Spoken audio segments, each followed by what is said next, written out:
Good afternoon. You are welcome to our session. This afternoon will be focused on measuring performance in the cloud.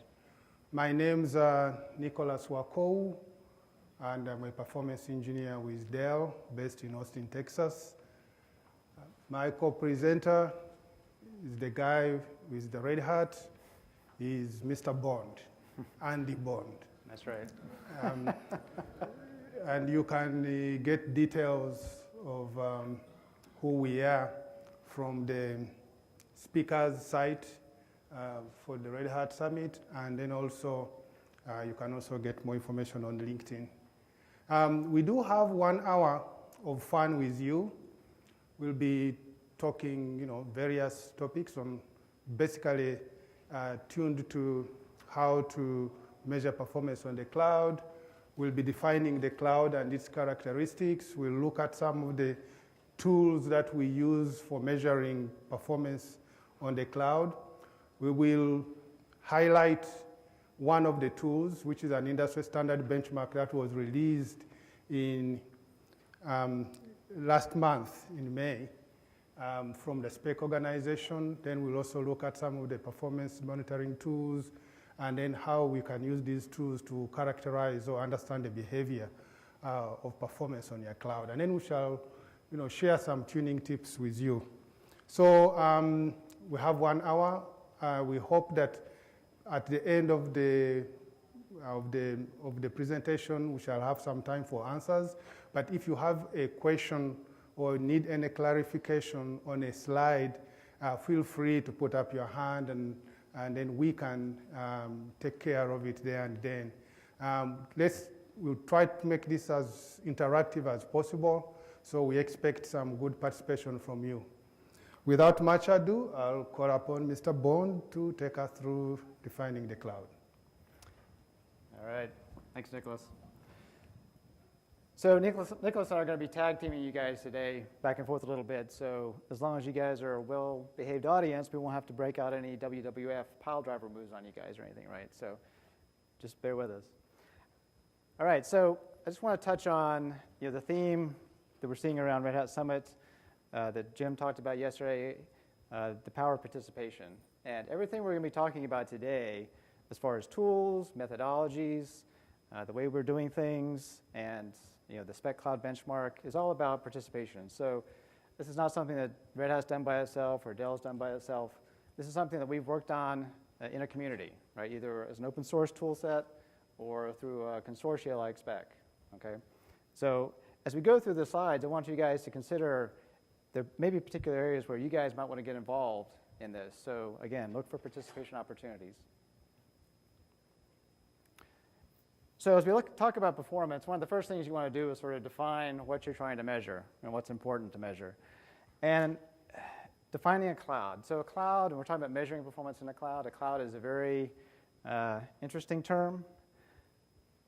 If you talk to 10 different people on the street, 10 different people in the audience here, you probably get 10 different answers about what a cloud is, right? So I just throw some out, cloud could be OpenStack. Cloud is, some people associate with private.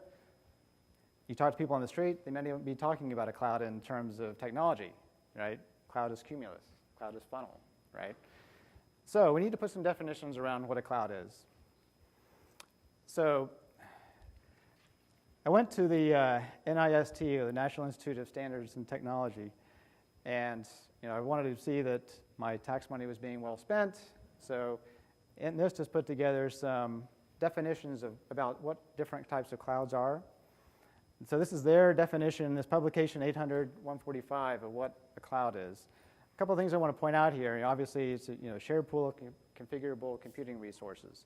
Everyone knows that. The interesting thing here is that in this definition, they actually said that those resources that can be rapidly provisioned. So by definition, they're putting rapidly in there, which means performant, right? Which is kind of interesting to have that actually in the definition of cloud, right? So as we talk about different types of clouds, again, the same publication talks about private cloud, public cloud, and hybrid cloud. Okay, we've heard a lot about those definitions before. So private cloud is basically infrastructure is going to be used by a single entity, single company, right? They may or may not be the ones that are have the resources, but it's exclusively for their use. Public cloud, we all sort of know what that is referring to. We're talking about Amazon, Azure, Google Compute. Basically, an infrastructure that's provisioned for the general public, right? And then there's hybrid cloud, a mix of the two, right? So another aspect of, and we're going to hear this later on, so we're going to define it here, is a black box cloud and a white box cloud. And the SPEC organization, Dell is a member of SPEC, the Standards and Performance Evaluation Corporation. Red Hat's a member of SPEC. A lot of the companies in the industry are members of the SPEC organization. And the subcommittee that defines the Spec Cloud benchmark also have some definitions around cloud, right? So they define a black box cloud as basically anything that you don't know all the details about, right? So obviously public clouds would be an example of that. And there's white box cloud. So white box cloud is a cloud infrastructure that you know the details of. You know what processor type you're using, how much memory your nodes have. Typically that's going to be a private cloud, but it may or may not be, right? So, but the definitions there are black box, you don't know any of the details about it. White box, you do know the details. So as we go forward through the presentation, the focus today is really going to be predominantly on white box private cloud environments. And the primary example we're going to be using is OpenStack. However, as we go forward, the tool sets we're talking about and the methodologies we're using really can be applied to other cloud environments too. And we'll try to point some of those things out as we go forward. But a lot of the examples are going to be based on OpenStack. So cloud characteristics. Again, we've defined sort of what clouds are. What kind of cloud are we going to be talking about today? We need to talk about characteristics. What characteristics of a cloud are interesting to measure the performance of? So again, SPEC has a research group. A lot of the academia is involved in the research group. They've gone through and put together some definitions around what is interesting to measure from a metric standpoint in a cloud. So the research group has a paper here at the bottom. You see the link there in the name.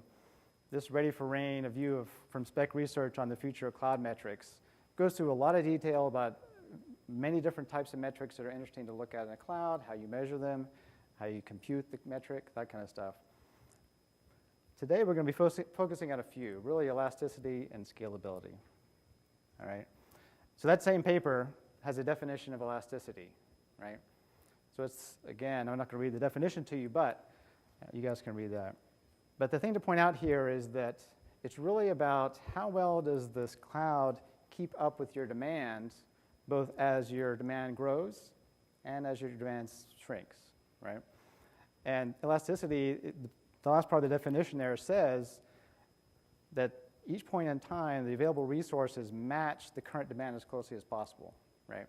So as you're growing, the cloud is matching fairly close to what your demands are, and as you're shrinking, it's also scaling back the resources to match your demand as well. That's the definition of elasticity.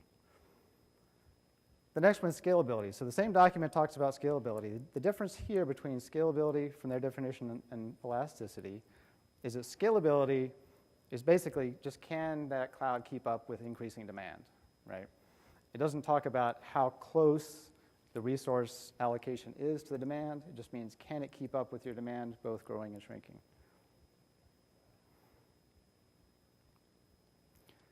All right, so I like to think in some physical examples here of what elasticity is. So how many of you have heard of Stretch Armstrong before? Anyone? Okay. How many had a Stretch Armstrong? Awesome. All right, great, guys. So I may be dating myself here, but this was a toy that was popular back in the late 70s, right? And so it was a stretchy plastic outside, and the inside of this toy had like a gel substance to it, right? So you could stretch them, right? So what was the first thing you did, right? You get this toy, exactly. You stretch it as much as you can, as hard as you can, right? To see what it can do. And that's the same kind of thing we talk about with the cloud, right? We're talking about elasticity. So some of the same questions you ask about Stretch Armstrong are the things you're going to ask about the cloud, right? How far will he stretch, right? You want to keep pulling that thing until he you can get it as far as you can, right? The other thing is, will he break when I stretch him? You know, obviously when you keep stretching him, you're a little worried, but he might break, and all of a sudden you got gel all over you, right? So can your cloud keep up? Is it going to fall over if you put too much demand on it, right? And as you stretch him, does it get harder to stretch him more, right? So as you're pulling, can you just pull infinitely, or does it push back on you, right? Does it get harder and harder to pull as you stretch him out? Same thing with the cloud, right? As we're putting more and more demand on the cloud, are our provisioning times getting longer and longer, right? Are our response times increasing? Same kind of questions. So we talked, the elasticity definition earlier talked about how well does the cloud shrink in response to lessening demand. So the question here is, you know, when you let him go, when you let Stretch Armstrong go, does he return to his original shape, right? Or does he stay stretched out? So same question with the cloud. And then also, how long does it take? If he does return to his normal shape, how long does it take to do that? Right? You stretched him out, and I can tell you from experience, he doesn't immediately snap back into shape. It takes him a while to get back into form, right? So if you think about elasticity, one of the typical examples would be a rubber band, right? A rubber band, you stretch it out, you let it go, it immediately returns to its original shape quickly. Stretch Armstrong does not, right? It takes him a while. So same kind of thing with the cloud. When you're asking these questions, how quickly does it shrink based on shrinking demand?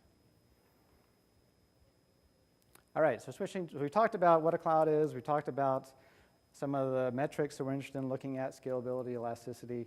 So let's look at some performance measuring tools. So the tool called Rally. So this is a very familiar OpenStack project. I'm sure a lot of you have heard about Rally. A lot of you probably even use Rally. So it's obviously an OpenStack project. The link to GitHub is there. You guys can go there. I'm not going to talk a lot about it today because it's a very familiar project. But it's basically an automated benchmark tool for OpenStack for benchmarking, right? It has multiple use cases. It's very flexible, very useful.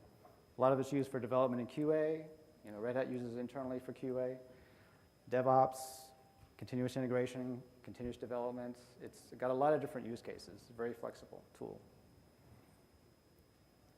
Unfortunately, it's a little hard to read on here with the colors, but so basically you can see there, this is sort of the flow that Rally has. It's making requests. The actions are in the vertical rectangular boxes there. You know, basically deploys your cloud environment. It verifies it with Tempest. It benchmarks it, and then it generates a report at the end, gathers the data, right?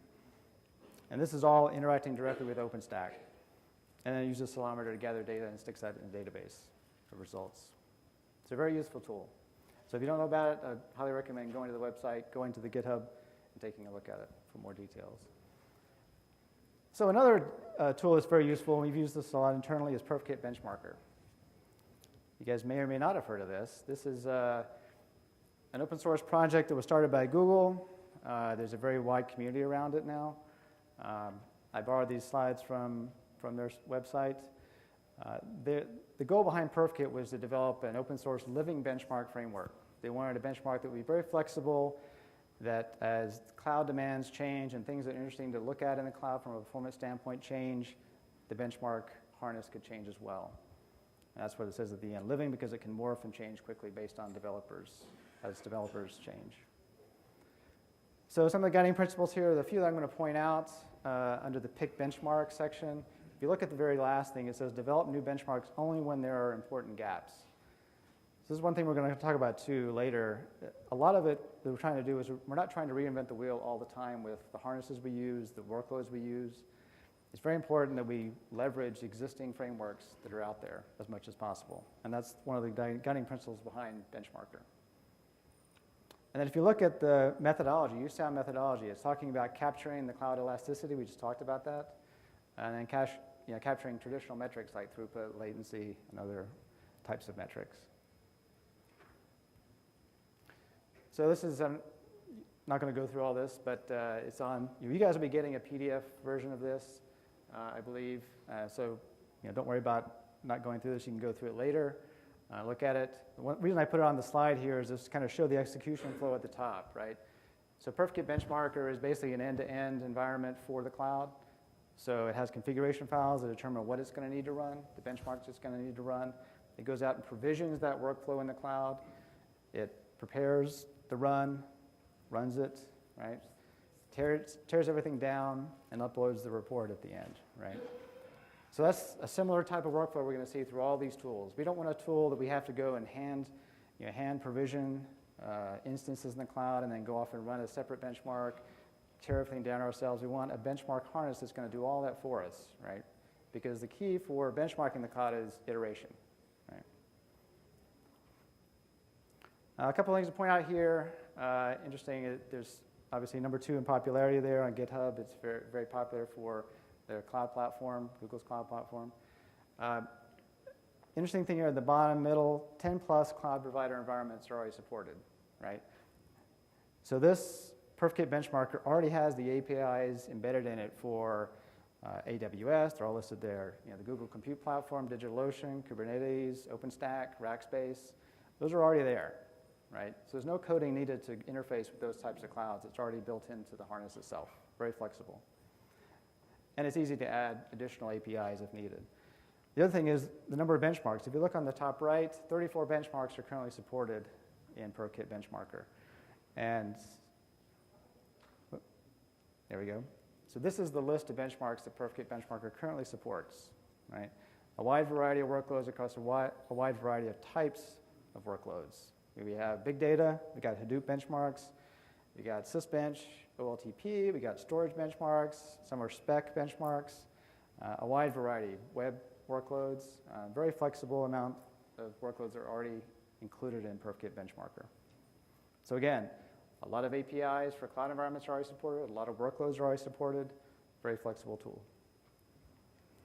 So Nicholas is going to cover CloudBench here for you. Thank you, Mr. Bond. CloudBench, just like PerfKit that Mr. Bond has been talking about, is an open source project. It was started off by IBM, and then eventually it was donated to open source. So it is a benchmark harness and driver. And as Andy said, most of these really, many of these tools have the same almost architecture. So what CloudBench does is it actually provisions the instances that you are going to use to test the cloud, and it uploads configuration settings and files and workloads, and then captures the performance data from the test, and then generates reports. So really, it's a harness, it's a driver, and it, as I will later on point out, it is actually also very flexible. So one of the things that it does, the Spec Cloud benchmark that we have, that Andy has just been talking about, uses CloudBench as a benchmark driver and harness. And so what it really does is that it orchestrates the instances and workloads that are used to test the cloud. And after running the test, it captures its performance data, and then it has a report generator, which actually, which it eventually publishes. So it also has a number of workloads that it supports, about 20 of them. It's very extensible, it's very flexible. You can add on other workloads quite easily. And but right now, what is available is that list. Thank you, sir. All right, so a tool called Browbe. You guys may not be as familiar with this one. So Browbe was a tool that some of the engineers in our performance team inside Red Hat started. It's now, it's an open source project, obviously. I'll talk a little bit more about the location of it, where you can get it on GitHub on the next slide. But basically, Browbe is about scale and performance automation, right? So it's we have a lot of Ansible playbooks for the automation parts of it. We provide automation wrappers around existing tooling. The idea is that we don't, again, like I mentioned earlier, we don't want to reinvent the wheel. We don't want to come up with our own workloads. We want to utilize existing infrastructures that are out there and put a wrapper around them for scale and automation, right? So Browbe supports Rally for control plane tests. It supports Shaker for data plane network tests. We talked about PerfKit. It supports PerfKit. It plugs into CBTool as well that Nicholas just talked about. So it wraps around a lot of different types of harnesses that are already out there that are already very flexible. And it's relying on those tools to do the interaction with the cloud environments, right? So again, leveraging upstream, right, testing frameworks rather than replacing them. It also has built-in infrastructure to deploy a performance monitoring framework built around CollectD, Graphite, and Grafana. We'll talk about that a little bit more further in the presentation. And it also has results capture and storage based on the ELK stack, right? So we have Elasticsearch capabilities built into it to allow us to do flexible querying and storage of the data once the tests are complete. So there's a website there. We have a web presence, browbeproject.org. I'd recommend you guys go there and take a look at it. There's a lot of great information out there about Browbe. It has some interesting things around. There's a how-to about installing Grafana and Graphite Web Carbon Cache installations with Docker images. So go out there and take a look at that. There's a lot of what's in Browbe could be used in other situations. Browbe's right now sort of focused on OpenStack, but a lot of the Ansible playbooks around what we have for the ELK stack deployments, for the Graphite Grafana stuff, that's flexible to take out and use in other environments. So the Ansible playbooks are all there. And Browbe is now an OpenStack project. So just like Rally we talked about earlier, Browbe now has moved from just a GitHub project into the OpenStack.org namespace, right? So as you see there, it's github.com, OpenStack, Browbe. So I recommend you guys go there, check it out. Very flexible tool. So now, part of moving to that infrastructure, we get to utilize now the OpenStack infrastructure and continuous integration framework that they have for all the OpenStack projects. And we're seeing a lot of interest pick up for the tool. So just a quick, this is the workflow. Basically, what you'll see is it's sort of similar to what we saw with some of the PerfKit stuff earlier, right? We have pre-configuration. There's Ansible playbooks listed there for the pre-configuration. It'll set up your OpenStack environment. There's Ansible playbooks for checking the configuration, which is very important to make sure everything's up and running correctly before you start your tests off, right? And then it has Ansible playbooks there for the result storage, logs. We have the workloads section there that's executing the workloads. That would be the wrappers around PerfKit and CBTool and others, and Rally. And then the Browbe dashboards, right?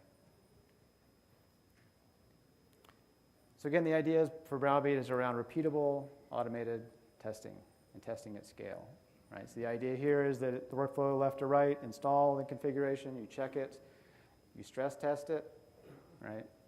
You analyze the data. It's all stuck in, we stick that data into the ELK stack, into Elasticsearch, and then you tune based on what you saw in the analyze phase, and then you repeat, right? So you hear many times about performance, rinse, and repeat, right? That's what we're doing here. So the tool is doing that for us, right? So we can set up configurations that'll run for 24 or 48-hour periods. It'll run through a whole litany of tests, right? It'll set up the cloud, run everything you need to, tear it all down. So it's very good for automation, very good for testing in large configurations. And this is just an example of the Rally dashboarding around Elasticsearch. So this is data that came out from Browbe running a Rally test. And this is the dashboarding from Kibana that allows you to take a look at the graphical representation of data that we had. Right? So this is the kind of stuff that you can get at the end of the run. It's very flexible, very great tool. So the tool sets we have are very flexible and very good for analyzing the data and getting at the data once you get it. All right, Nicholas? Okay. I think we've been talking a lot about Spec Cloud in the previous slides. So on May 3rd, the Spec organization actually released the first industry standard cloud standard. and it's called Spec Cloud IaaS 2016 benchmark standard. For those of you who may not be familiar with SPEC, it is a performance consortium, and I think Andy mentioned quite a bit of that. It has about over 130 members that work together collectively to define benchmark standards. So Spec Cloud was its first standard for the cloud.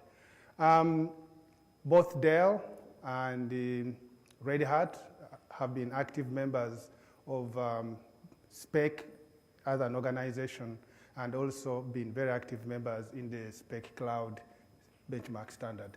So this is something that we were involved right from the beginning until it actually came out of the door last May.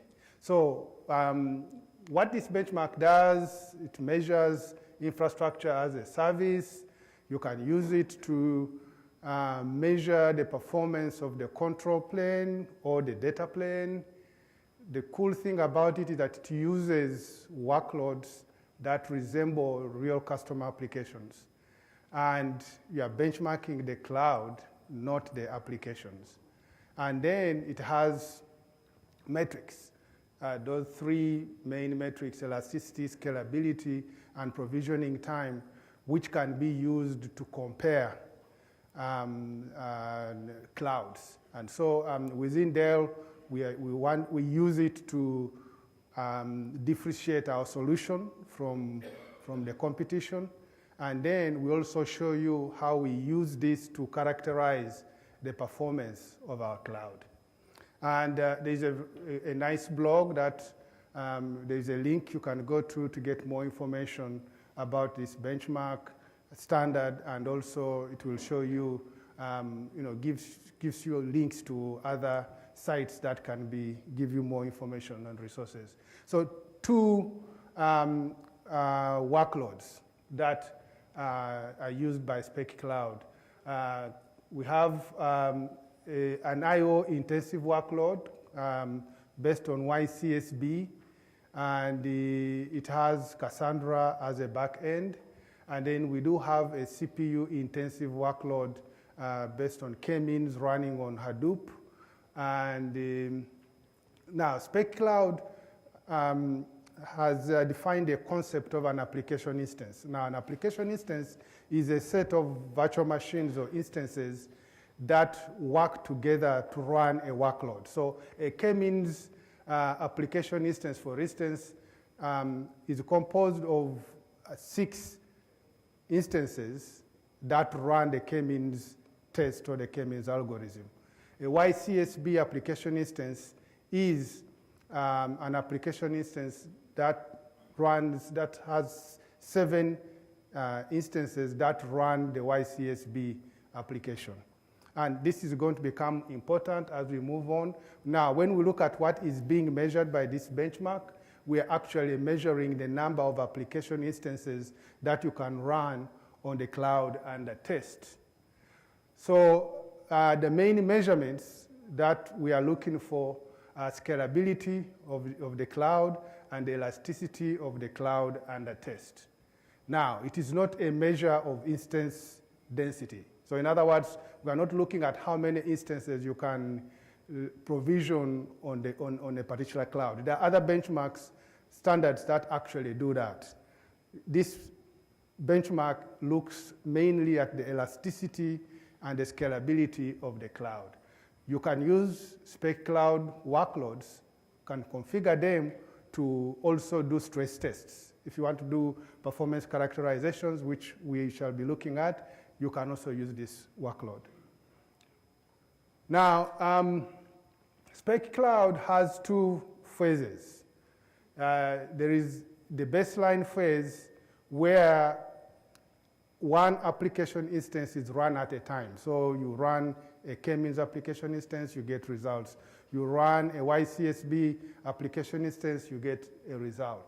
Now, after you have done that, so what the baseline test does is it sets the standard for the elasticity phase.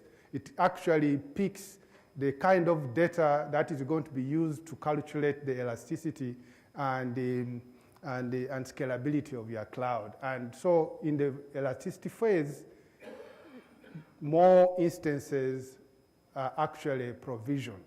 So for the elasticity phase, you run as many instances as your cloud can handle until some SLA violation occurs. And the next slide, we shall be talking about what kind of SLA violations can occur that will stop the benchmark from running. The other way the submitters stop, or another way, the other way that the benchmark test stops is if you hit a predefined number of application instances. So if you start off and say you want 20 application instances, once it has hit 20 application instances, it will stop. So those are the two main ways in which the elasticity phase stops.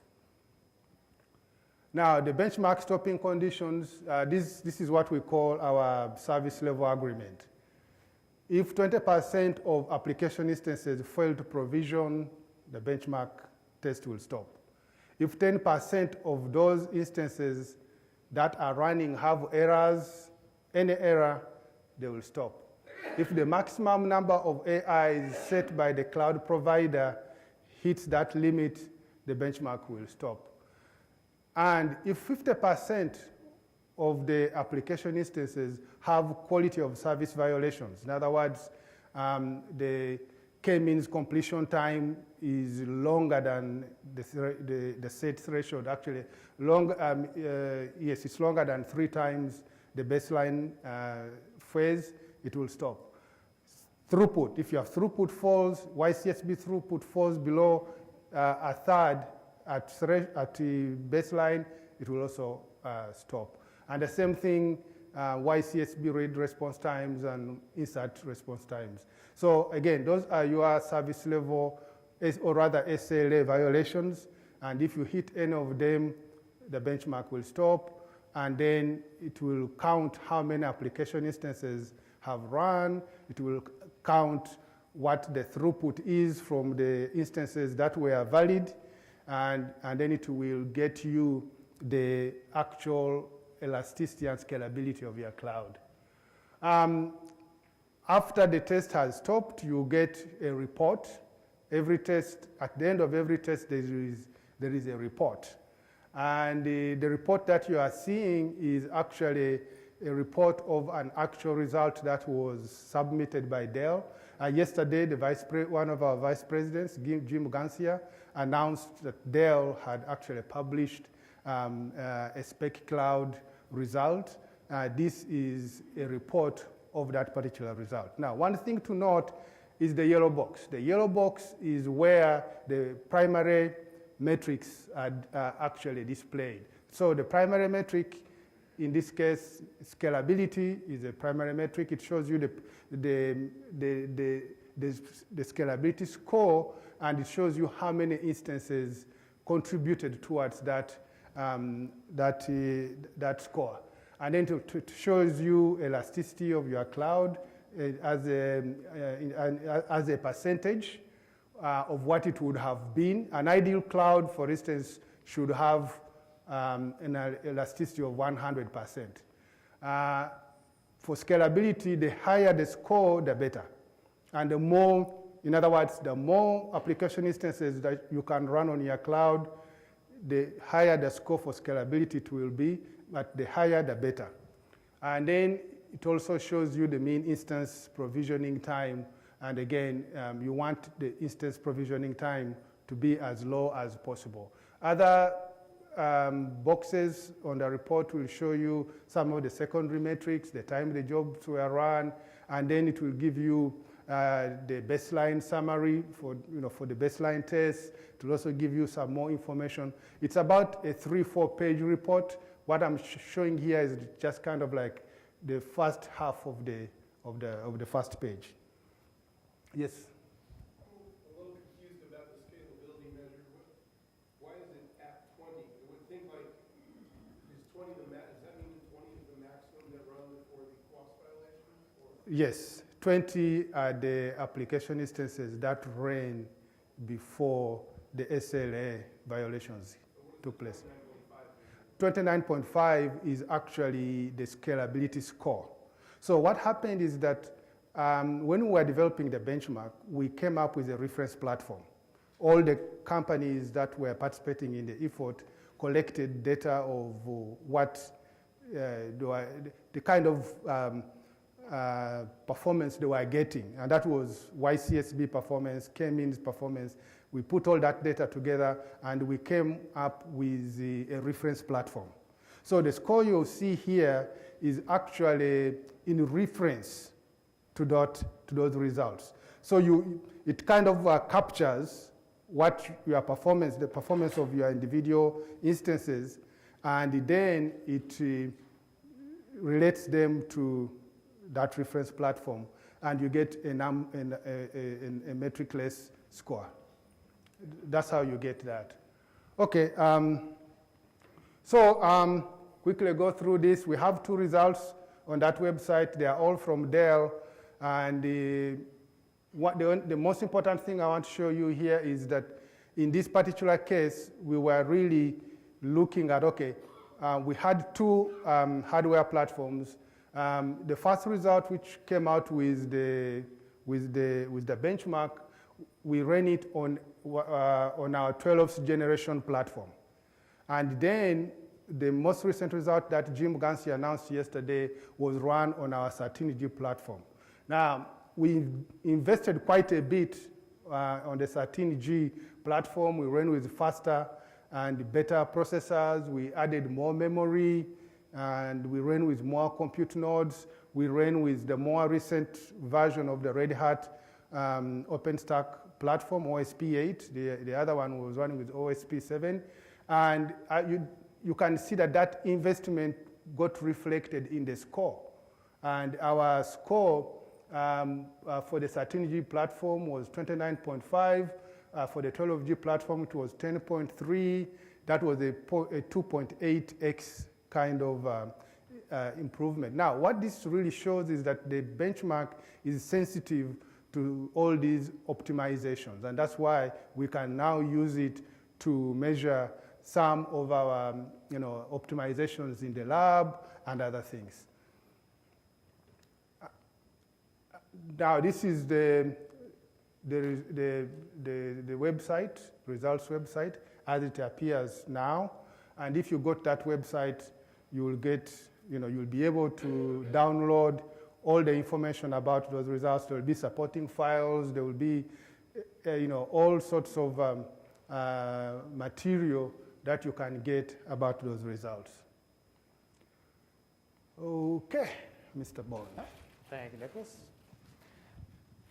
All right, so we're going to talk a little bit about performance. We talked about performance measurement tools earlier. We're going to talk about some performance monitoring tools at this point, right? So as we run these workloads, we want to be able to get data out of how the systems are running. So obviously, Salama is one of those built into OpenStack. It's an OpenStack project, right? Another familiar OpenStack project that's out there. The website is there, OpenStack Salama. Right? The goal is to efficiently collect, normalize, and transform data produced by the OpenStack services, right? That's the goal of this tool. It interacts directly with the OpenStack services, pulls the data out of them, and utilizes Salama, or many tools utilize Salama to get the data out of OpenStack, get performance data out of it. Again, on the graph here, the idea really is just to show you that Salama, the components of Salama, the agents of that are extracting data. If you look at the top level, that's the services for OpenStack. It's pulling the data out of those services directly, right? And going through some other APIs to potentially store the data into some time series databases, right, through the Nokia API. Another one we mentioned earlier, and when I was talking about Browbe, is this combination of collectD, graphite, Grafana. It's a very flexible combination. So collectD is the daemon that runs on the systems to gather the performance data, right? CPU, memory, disk, lots of information in there that it gathers. It sends that off to the graphite carbon components. That's what's going to store the data, right? And then Grafana is what we use to dashboard that data and visually look at the data, right?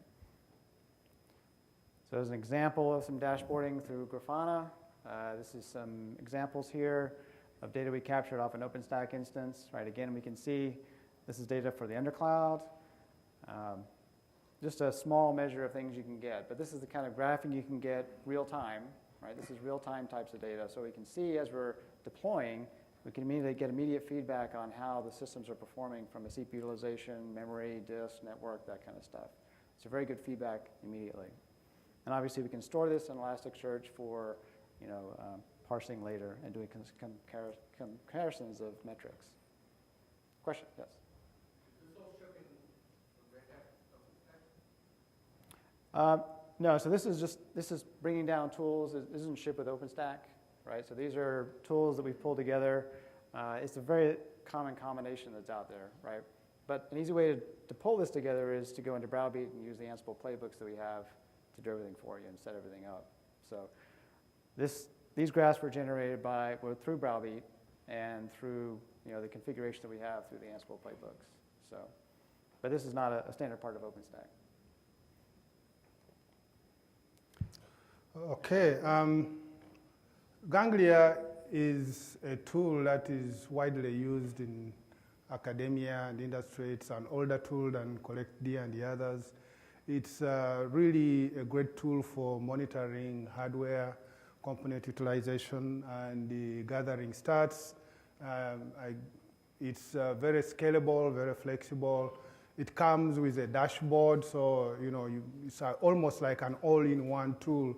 It doesn't have as many counters as CollectD and the others, but it has been around for quite some time, and there are many testing efforts that have actually standardized all their measurements on. So it's kind of widely used, but more and more people are also moving to the more recent tools.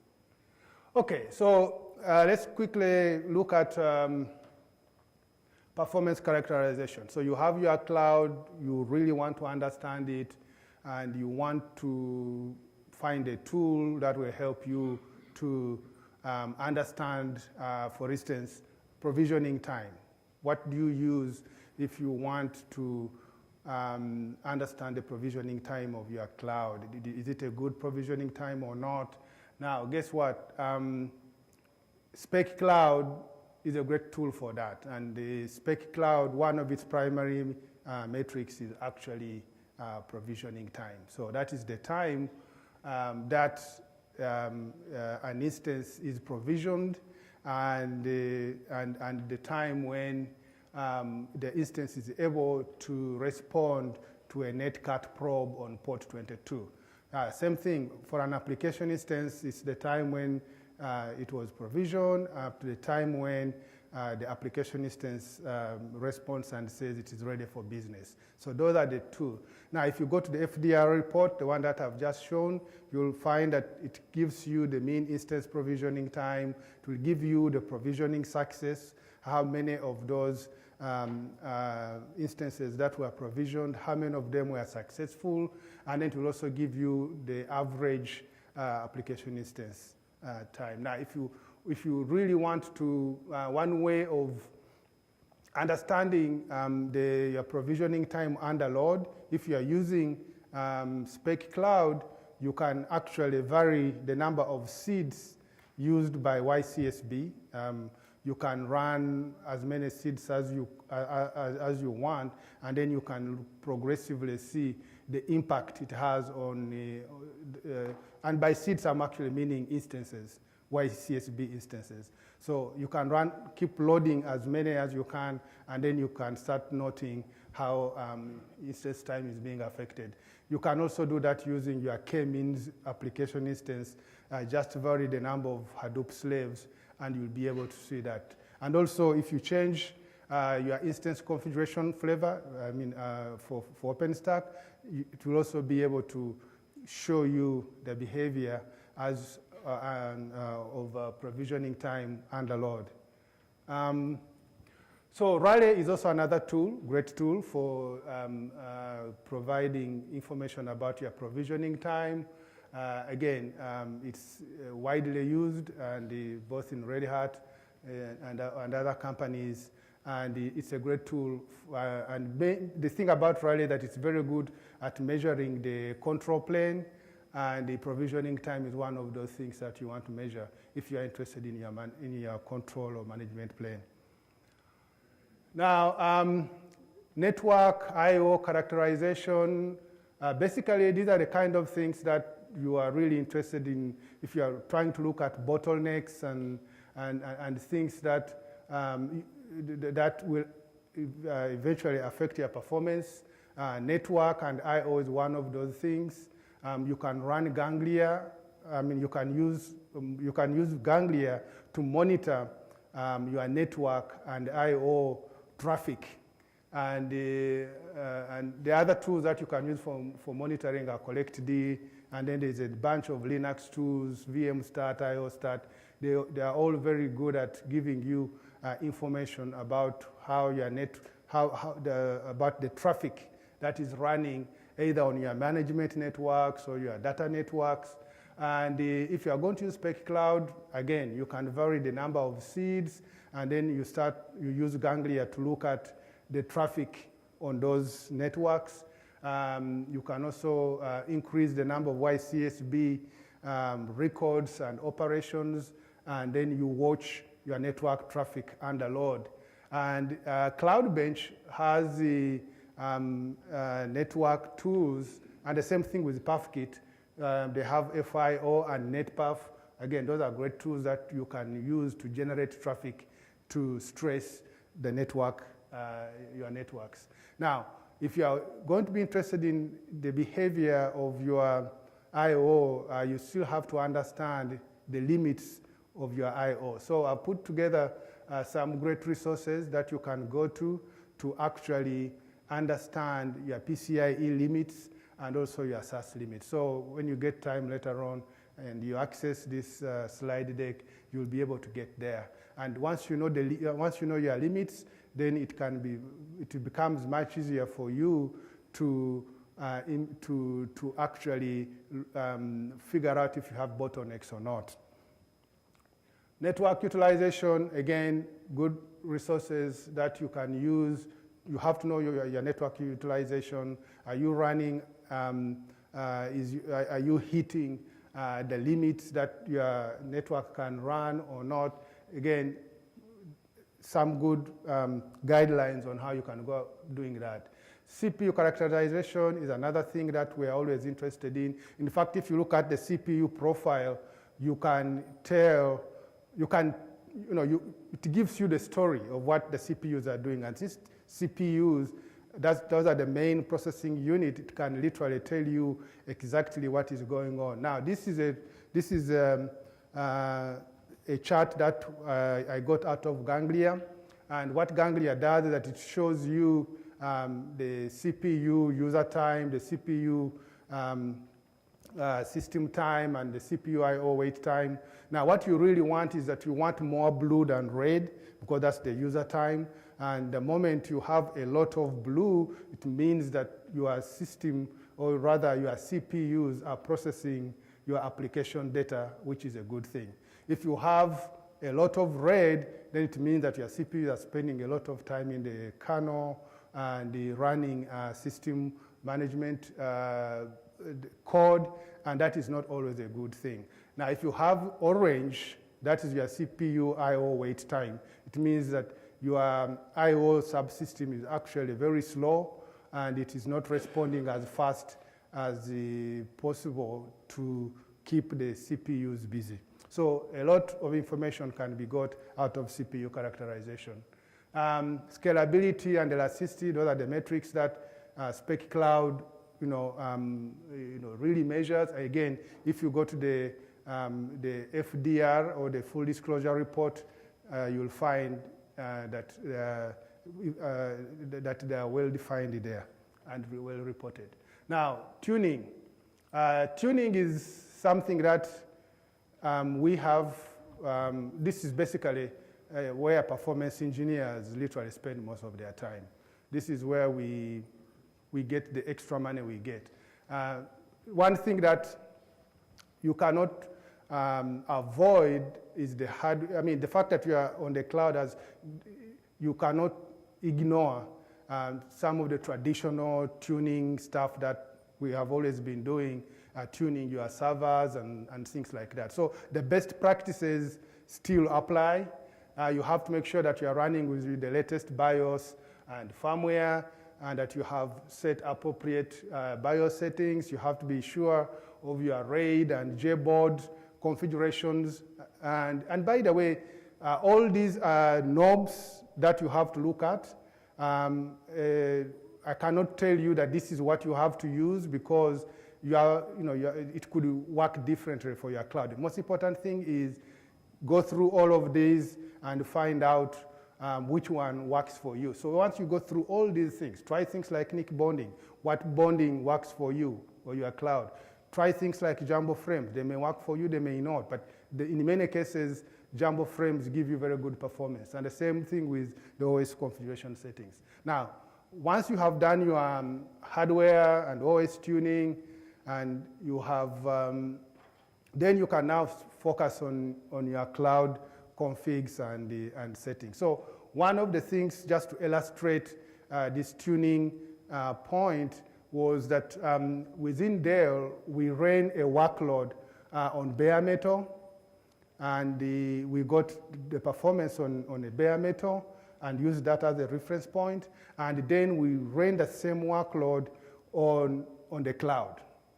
And the first time we ran it, that's test number 2, the performance we got was 19% of the bare metal performance. And after that, we went through a number of tuning and tweaking operations until after the 7th test, we managed to match the performance of this workload on the cloud to bare metal. So we managed to match that, and this is what I'm going to share with you now. I'm not saying that this is just going to share with you what we got within Dell. You can try it on your own clouds, but your mileage may vary. But at least we are just telling you that, hey, try this within Dell. This is what we got. Now, instance configuration is actually quite important. Not very much performance gain, but the size of your instances actually matter. The bigger the instances, the better the performance. Now, if you are running OpenStack, an M1 large, extra large instance type might give you much better performance than running with M1 medium and things like that. Now, we also found that for the, yes, please.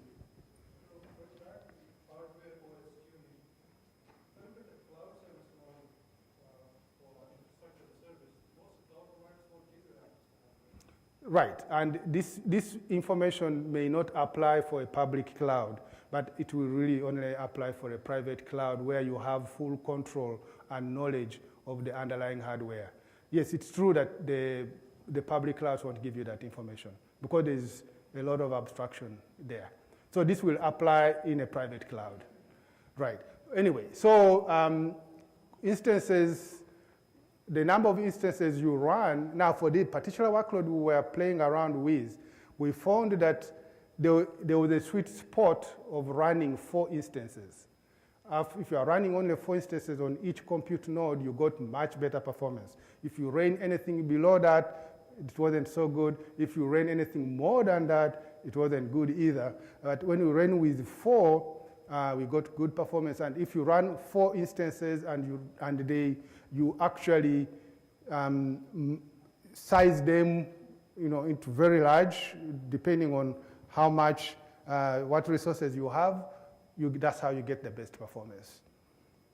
And again, this is something that you can try out on your own to find, whether it works. Now, one thing that you have to be aware of, if performance is of consideration, you have to be careful about oversubscription. I know that oversubscription is actually used quite a lot. It has got some uses, but in many cases, especially memory oversubscription, you will fall into, you are definitely going to lose performance very, very fast. For instance, just a 10% oversubscription of memory, you will get a 65% drop in performance. And that is something you have to be aware of. And I know you may need to do it, but just know that your performance may suffer. The other thing that we noticed was that if you run your workloads on local storage rather than running it on shared storage, like in this case, if you are running on local, if you are running on the compute, the local compute nodes, you will get much better performance than if you are running it on Ceph. And again, there are many reasons why Ceph is attractive, but one thing that you have to know is that if you want much faster performance, you might get it by running on the local storage. NUMA nodes, CPU pinning also gives you improvements, and that's one thing that we tested. So if your instances are aware of the NUMA topology of your underlying hardware, they will likely give you much better performance. Disk spinning, this gives you a lot of good performance. Now, many clouds do not support disk pinning. Now, OpenStack, for instance, does not support disk pinning, but what they do is that you can actually configure dedicated disks. Now, when we tried the dedicated disks, we got a 15% performance improvement. Now, if you are using a cloud which supports true disk pinning, you are most likely going to get much better performance than what we got. So, yes, please. Oh, okay. So, again, great resource out there that you can go to for the details. But what really happens is that your disks are not abstracted from your VMs. In other words, they are aware of the underlying disks on the cloud infrastructure, and they can talk directly to that. So that is, in a nutshell, what it is. But now, if you go to OpenStack, most likely you won't be able to talk directly. But you can configure your disks in such a way that your compute nodes can only use a set of disks. And that's what we call dedicated disks. But then there are some other clouds that actually support disk pinning, and you'll get much better performance from that. So really, this is just an example of what we did to match the performance on the cloud to that on bare metal. A set of few things, but they ended up making such a huge difference. Now, these are just knobs. You can use them on your cloud, and there are still so many other knobs that you can use to actually improve the performance of your cloud. Mr. Bond. Thank you, Nicholas.